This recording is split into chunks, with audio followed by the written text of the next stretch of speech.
إله إلا الله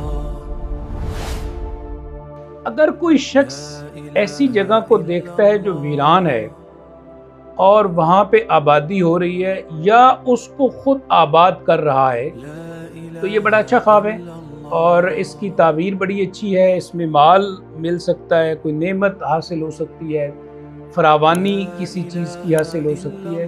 یہ ایک اچھی تعبیر ہے.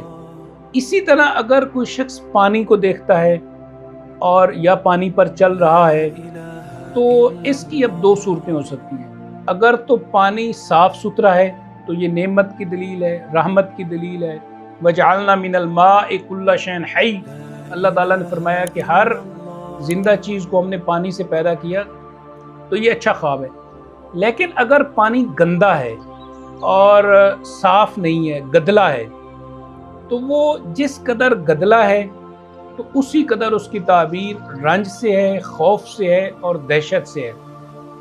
تو پانی اگر صاف ستھرا ہے تو اس کی تعبیر اچھی ہے، اور پانی اگر گدلا ہے تو اس پر ضرور صدقہ دینا چاہیے اگر کسی نے خواب کو اس انداز میں دیکھا ہے کہ وہ گندے پانی کو پی رہا ہے یا گندے پانی کے اوپر چل رہا ہے.